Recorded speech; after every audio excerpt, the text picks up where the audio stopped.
দেখেন আমরা একটু দূরে গেছিলাম, ভাই একটা মাছ পাইছে, এটা দৌড়পাইরা আপনাদেরকে দেখাইতেছি।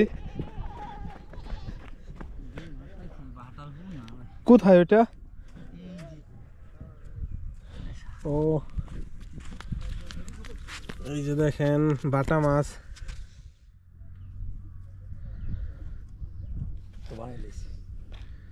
ও কি সুন্দর টোপ।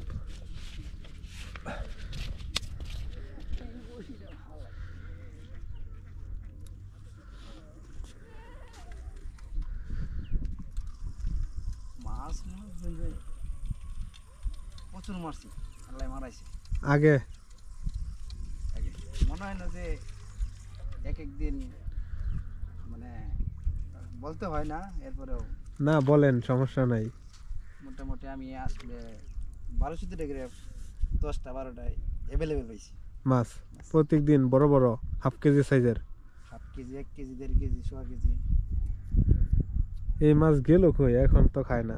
মাছ আছে আপনার বস্তার ওইদিকে চলে গেছে সব ওই পাশে, তাহলে ওই পাশ দিয়ে মারেন, বস্তার ওই পাশে। আপনার নদী অর্ধেক, আপনার যে কাঁচারটা আছে কাঁচার থেকে আরো অর্ধেক এই সাইডে আমরা বস্তা দিছি নিচে।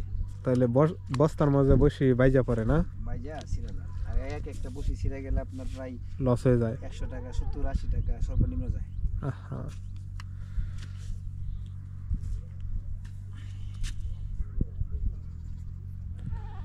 আমি তো গত শনিবার একটা আমার বোয়াল পাচ্ছি, কিন্তু রাখতে পারেন নাই। ভাগ্যিস ক্রমে পুরোপুরি বাইজা ছাড়ে নাই, মানে বাটা পাচ্ছিল, বাটা থেকে আপনার বোয়ালে আক্রমণ করছিল বাটারে। দেখেন অনেক দূরে টোপ ছুড়ে দেওয়া হলো।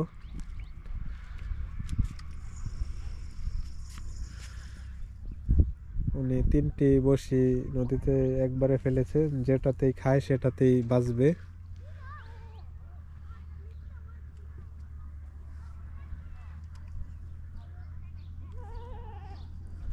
যদি আরো কিছুদিন আগে আসতেন তাহলে মনে করেন যে মাছ মারার ভিডিও।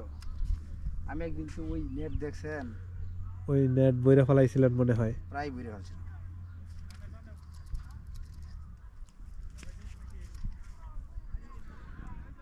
আমার ডাইনে ভাবে প্রচুর বেরোচ্ছিল। আমি যে লেয়ারে বসে পেতেছি এই লেয়ারেই মনে করেন যে বসে মারছি, কিন্তু আপনার ওনারা পারেনি। মানে বসে হইলো ভাগ্যের ব্যাপার, ভাগ্যের ব্যাপার। ভাগ্যের ব্যাপার। তারপরে কিছু মানে টেকনিকও আছে, মানে টোপ তৈরি করার, বসির নাম্বারিং, মানে কত নম্বর দেওয়ার। এটা প্রথম আমি 13 নম্বর ইউজ করতাম, পরে এখন আমি 11 ইউজ করি। কোথা থেকে আসছেন আপনি? বিদ্যাগঞ্জ। বিদ্যাগঞ্জ, ময়মনসিংহ বিদ্যাগঞ্জ। হ্যাঁ, দূর দূরান্ত থেকে এখানে মানুষ আসে আসলে। অনেক দূর থেকে আসে। আপনি ফুলপুর তারাকান্তা এইদিকে আছে, আপনার হালুয়াঘাটের আছে, ময়মনসিংহের তো এখন একটু মাছ একটু কম খাইতেছে, কারণ আপনার একটু কম আসতেছে। নাহলে প্রতি শুক্রবার আপনার এদিকে তো আপনার বসা যায় না। আমাদের এই আমাদের 4-5 ছাড়াই ছাড়াই লোক বসতো, না হলে 100 জন 50-60 জন 80 জন এরকম লোক বসতোই রেগুলার। এরকম বসতো রেগুলার। এই জন্যই আপনার এই ঝাঁকা নেওয়ার জন্যই আপনার সকালবেলা এসে ঘুরে আসতে হবে। বুঝছি। আর এখন তো মানুষ একটু কম মাছে খায় না। ওয়াশ করে কিন্তু মাছে খায় না, মানে পর্যাপ্ত পরিমাণে ওয়াশ আছে, কিন্তু মাছ বসে নিচ্ছে না। সমস্যা একটা।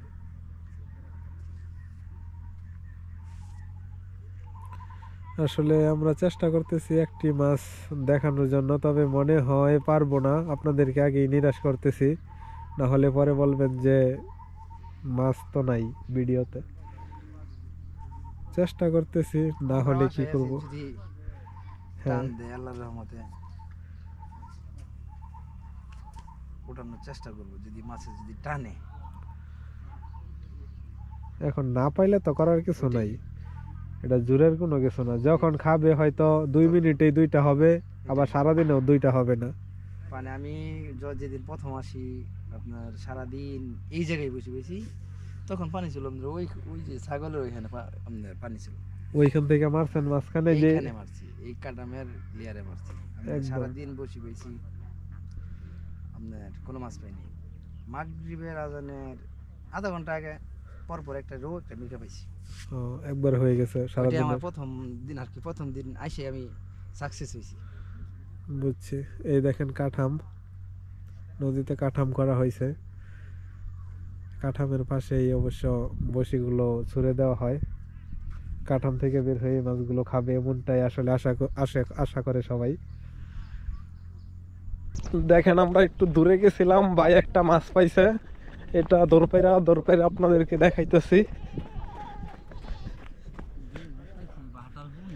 কোথায় ওটা?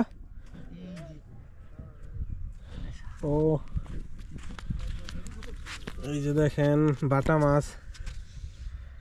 আমরা তখন বলতেছিলাম যে একটি মাছ পাইলে দেখাইতে পারতাম। দেখেন কি সুন্দর মাছ। মাছের শরীরে মাটি লেগে গেছে।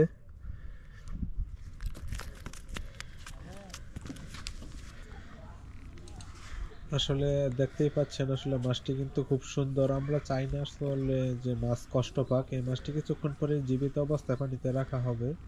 তো আপনারা যারা যারা ভিডিওটি দেখতেছেন তারা দয়া করে একটা ভিডিওতে লাইক দেন, ভিডিওতে কমেন্ট করেন একটা।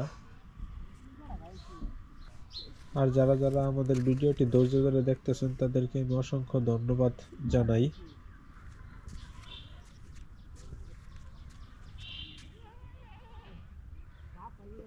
আমরা একটু দূরে গেছিলাম, যার কারণে সাথে সাথে আপনাদেরকে মাছটি দেখাতে পারিনি।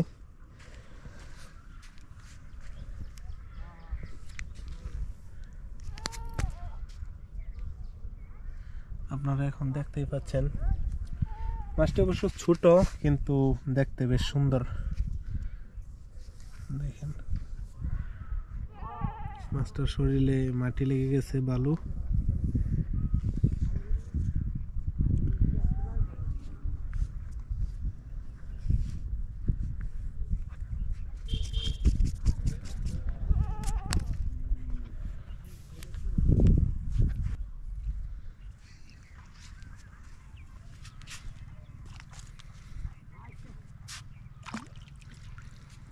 মাছটি একটু ধুয়ে নেওয়া হচ্ছে।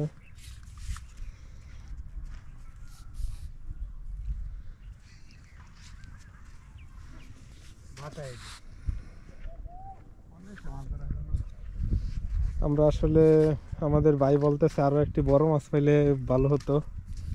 যাই হোক, আমরা একটা পেয়েছি। মাছটা দেখাই আপনাদেরকে, দেখাই অবশ্য শেষ করে দেই ভিডিওটা। এই যে দেখেন কত সুন্দর একটি মাছ। দেখেন।